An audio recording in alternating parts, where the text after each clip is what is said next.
Hi, my name's John Fisk. I'm our Midwest Container Production Manager for Bailey Nurseries. And today I'm here to talk to you guys about our Jumpstart line and how we use it in our container production.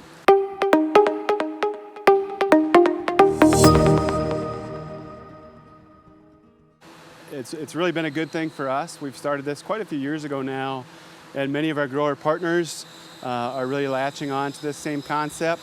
The program is really growing for us.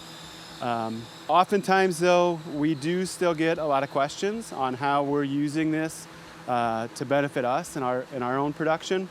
And so basically I'm here today to answer some of those questions you may have and just explain to you what we do here in the Midwest at both of our Minnesota and our Illinois growing facilities. In front of me right now is some of our macrophylla production.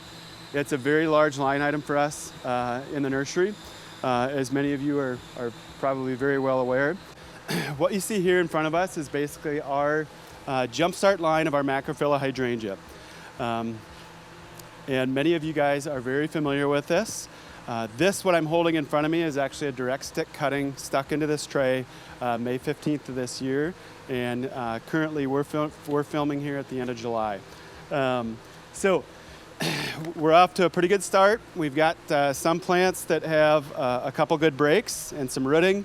And then these plants will also probably get another cut yet this year before they go into their dormancy here in Minnesota. In the container world, we basically do 3 separate plantings of this line item. All 3 of those plantings are done using a Jumpstart liner. Our first planting will typically happen when the plants are just coming out of dormancy here in the Midwest, which for us is really that late April, early May timeframe. We'll do 1 round of planting into our 2-gallon containers. And then in addition to that, we'll do another round of planting in June, which will be a green Jumpstart coming from this facility, and then another round in July. We do those 3 rounds really for a couple different reasons. One, it helps us spread out our labor and our workload. And also, probably most importantly, we don't take all of these liners from our propagation facility all at the same time, so it allows them to actually take cuttings off of the liners before they send them to us to start the next year's cycle. So it benefits our propagation facility and how they use their land, how they spread out their workload.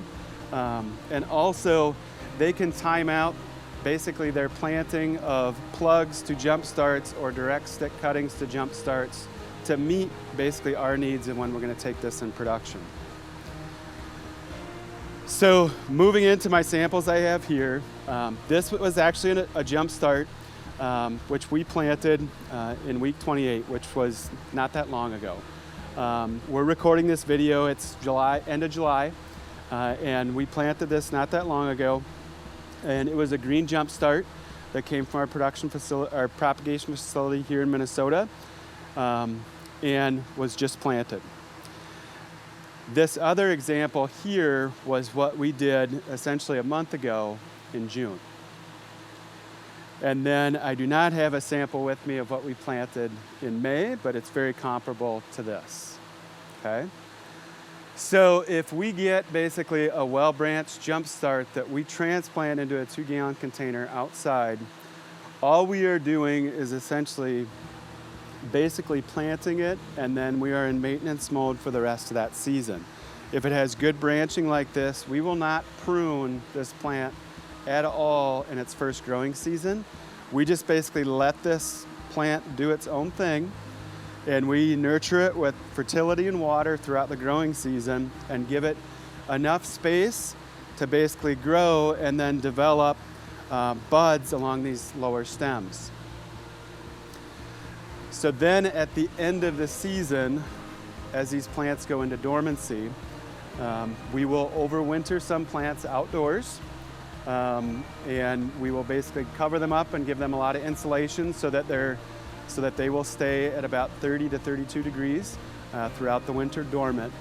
And then we wake them up in the spring and then envision this plant to be about this big, and then we'll cut all of those stems back down to about 4 inches. and then we'll rely on basal buds and lower stem buds for the flowers that spring. So this plant that I'm holding that is right in front of me here was basically this plant a year ago.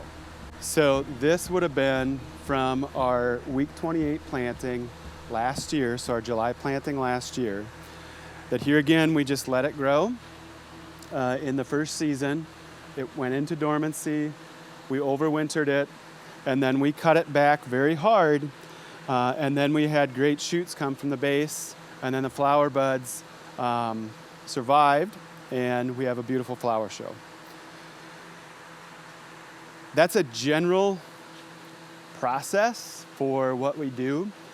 We used to do a lot more cutting on this plant in season 1 to try to build body, and we are talking to many of our other customers or other growers and sharing that with them is that we're finding out that less is more. The less we do to this plant, if we get a good liner in the first season, the better it is for basically thick stem and bud development for the following year. So what we are finding out is essentially that less pruning in season 1 is really more beneficial for us for the flower display the following year coming out of dormancy. What we used to do is take this plant and we would cut it numerous times throughout the first year to get it lush, and it was very just a green, full foliage plant, but there was tons of stems, and those stems were really skinny. And essentially that following spring, we would cut it all off anyway and restart from the base. So, in just letting it grow, it forms basically, this fall, this plant will have very, very thick stems, and there won't be a lot of them, but there'll be enough, or there'll be very thick stems on the base. And then the buds along the bottom of those thick stems will basically be forming flower buds for the following spring. So the more energy that can be basically driven to those buds to create that flower and hold that flower to the following spring has been an improvement that we've seen in our production since we changed this method probably about 6 or 7 years ago. So thank you for your time, and thanks for watching today. It's really a pleasure for us to basically share information of what works for us in hopes that it'll work for you, and knowing and understanding that we're all not in the same area and same environment, and we have different challenges. So what may work for us may not work for you, but it's always good to share, because at the end of the day, your success equals our success. So thank you again for your time, and we'll see you next time on Growing What's Next.